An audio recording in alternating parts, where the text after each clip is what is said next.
ସ୍ୱାଧୀନତା ପରବର୍ତ୍ତୀ କାଳରେ ଖୋର୍ଦ୍ଧା ଜିଲ୍ଲାର ମହତ୍ତ୍ୱ ଏବଂ ଗାରିମା ଆହୁରି ଅଧିକ ନିଶ୍ଚିତ ଭାବରେ ବୃଦ୍ଧି ପାଇଥିଲା। କାରଣ ଖୋର୍ଦ୍ଧାର ଅନତି ଦୂରରେ ଥିବା ଆଧୁନିକ ଓଡ଼ିଶାର ଯେତେବେଳେ କଟକରୁ ରାଜଧାନୀ ଭୁବନେଶ୍ୱରକୁ ସ୍ଥାନାନ୍ତରିତ ହେଲା, ଭୁବନେଶ୍ୱରକୁ ଓଡ଼ିଶାର ନୂତନ ରାଜଧାନୀ ଭାବେ ଘୋଷଣା କରାଗଲା। ଇଏ ସେଇ ଖୋର୍ଦ୍ଧା ମାଟିରେ ଅବସ୍ଥାପିତ ଆଜିର ଭୁବନେଶ୍ୱର ଏକ ପୂର୍ବ ଭାରତର ଗୋଟିଏ ସର୍ବଶ୍ରେଷ୍ଠ ଇଏ ହେଉଛି ଗୋଟିଏ ବାଣିଜ୍ୟ କେନ୍ଦ୍ର ରାଜଧାନୀ ହିସାବରେ ଆଜି ପ୍ରତିଷ୍ଠା ଲାଭ କରି ଆଜି ଆମ ସମସ୍ତଙ୍କୁ ଶକ୍ତି ଦେଉଛି। ଏବଂ ଯେଉଁଦିନ ଭାରତ ବିକଶିତ ହେବ ଏବଂ ଭାରତ ଯଦି ବିକଶିତ ହେବ ତାହେଲେ ପୂର୍ବ ଭାରତର ବିକଶିତ ଏବଂ ତାହାର କେନ୍ଦ୍ର ହେବ ଏ ଭୁବନେଶ୍ୱର। ଏ କଥାକୁ ମାନନୀୟ ଯଶସ୍ୱୀ ପ୍ରଧାନମନ୍ତ୍ରୀ ନରେନ୍ଦ୍ର ମୋଦିଜୀ ଏ ପବିତ୍ର ପାଇକ ମାଟିର ପୁଅରେ ପାଇକ ପୁଅର ଏ ପବିତ୍ର ଖୋର୍ଦ୍ଧାର ମାଟିରେ ଭୁବନେଶ୍ୱରକୁ ଆସିବାର ଆମ ସରକାର ଆସିବାର 6 ଥର ଏଠି ତାଙ୍କର ପାଦ ପଡ଼ିଛି, ଆମକୁ ଦିଗ୍ଦର୍ଶନ ଦେଇଛନ୍ତି। ଆଉ ଓଡ଼ିଶାକୁ ଭାରତ ବର୍ଷରେ ଶକ୍ତିଶାଳୀ ରାଜ୍ୟରେ ପହଞ୍ଚ କରିବାର ଆମକୁ ସ୍ୱପ୍ନ ବି ଦେଖାଇଛନ୍ତି। ଆଉ ଆଜି ଆମେ ଏ ଡବଲ ଇଞ୍ଜିନ୍ ସରକାରରେ ଆଜି ଆମେ କାମ କରି ଚାଲିଛୁ।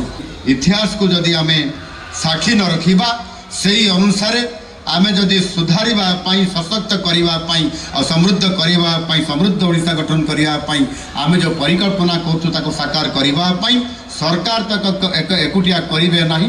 ସେଥିପାଇଁ ଆମ ସମସ୍ତଙ୍କର ମିଳିତ ପ୍ରୟାସ ଆଉ ସାମଗ୍ରିକ ବିକାଶ କରିବା ପାଇଁ ସମସ୍ତଙ୍କର ସହଯୋଗର ଆବଶ୍ୟକତା ଅଛି। ଆଉ ସେହି ରାସ୍ତାରେ ଆଜି ଆମେ ଯାଉଛନ୍ତି। ବନ୍ଧୁଗଣ, 2036ରେ ଯେତେବେଳେ ସ୍ୱତନ୍ତ୍ର ଓଡ଼ିଶା ପ୍ରଦେଶ ଗଠନର 100 ବର୍ଷ ପୂର୍ତ୍ତି ପାଳନ କରିବା, ସେତେବେଳେ ଆମ ରାଜ୍ୟ ଦେଶର ପ୍ରଥମ 5ଗୋଟି ବିକଶିତ ରାଜ୍ୟ ଭାବରେ ଅର୍ଥନୈତିକ ଦୃଷ୍ଟିକୋଣରୁ, ଭିତ୍ତିଭୂମି ଦୃଷ୍ଟିକୋଣରୁ ସ୍ୱତନ୍ତ୍ର ଭାବେ ସ୍ଥାନ ପାଇବ। ଆଉ ସେହି ହିସାବରେ ଆମକୁ ଆଜି କାମ କରିବା ପାଇଁ ପଡ଼ିବ।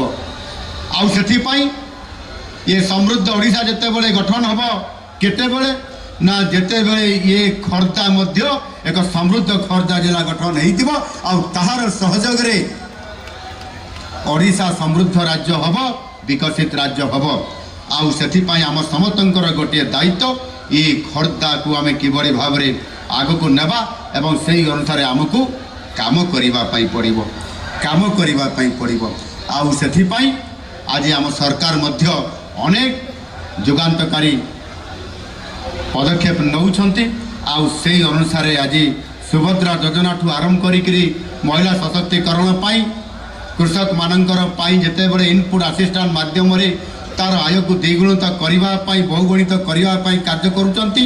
ସେହିଭଳି ଭାବରେ ଆଜି ସ୍ୱାସ୍ଥ୍ୟ କ୍ଷେତ୍ରରେ ଆୟୁଷ୍ମାନ ଭାରତ, ଶିକ୍ଷା କ୍ଷେତ୍ରରେ ବ୍ୟାପକ ପରିବର୍ତ୍ତନ କରିବା ପାଇଁ ଜାତୀୟ ଶିକ୍ଷାନୀତି 2020କୁ ଆଡପ୍ଟ କରିବା ଏବଂ ପ୍ରତ୍ୟେକ ପ୍ରାଥମିକ ବିଦ୍ୟାଳୟର ଏକ ମଡେଲ ହିସାବରେ ତାକୁ ଆଣିବା ପାଇଁ ଗୋଦାବରୀ ମିଶ୍ର ଆଦର୍ଶ ପ୍ରାଥମିକ ବିଦ୍ୟାଳୟ ଭଳି ଅନେକ କାର୍ଯ୍ୟକ୍ରମ କରିବା ପାଇଁ ଆଜି ସରକାର ହାତକୁ ନେଇଛନ୍ତି।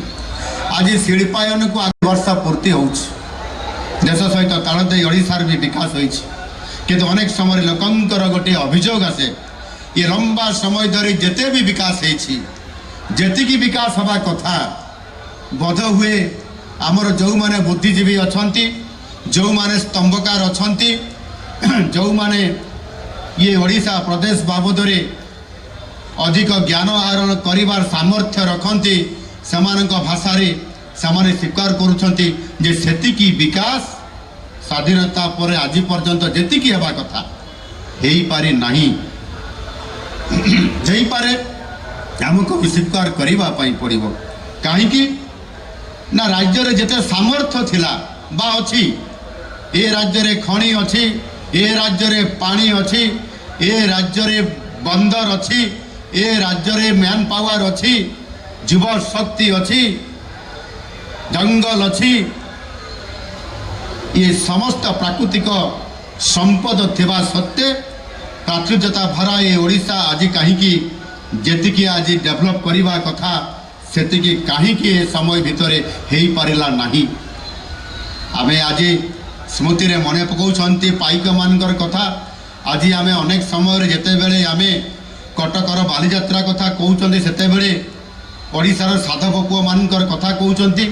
ଯେଉଁମାନେ 7 ସମୁଦ୍ର 13 ନଈ ପାର ହେଇକି 2000 ବର୍ଷରୁ ଅଧିକ ପୂର୍ବରେ ସେମାନେ ବେପାର ବାଣିଜ୍ୟ କରିବା ପାଇଁ ସେମାନେ ଜାଭା, ବର୍ଣ୍ଣିଓ, ସୁମାତ୍ରା, ସିଂହଳ ଅନେକ ଦ୍ୱୀପକୁ ଯାଉଥିଲେ ଏବଂ ସମୃଦ୍ଧ କରିବା ପାଇଁ ଆମ ଓଡ଼ିଶାକୁ ଏବଂ ସମୃଦ୍ଧ କରିବା ପାଇଁ ସେମାନେ ଧନ ସମ୍ପତ୍ତି ପ୍ରାଚୁର୍ଯ୍ୟ ଆଣୁଥିଲେ ଆମ ଓଡ଼ିଶାକୁ। ଆଜି ଯଦି ତାକୁ ହିସାବରେ ଆମେ ଦେଖିବା ତାହେଲେ ବାସ୍ତବିକ ସ୍ୱାଧୀନତା ପରବର୍ତ୍ତୀ ପର୍ଯ୍ୟାୟରେ ସେତିକି ବିକାଶକୁ ଆମେ ଆଗକୁ ନେଇପାରୁନାହୁଁ।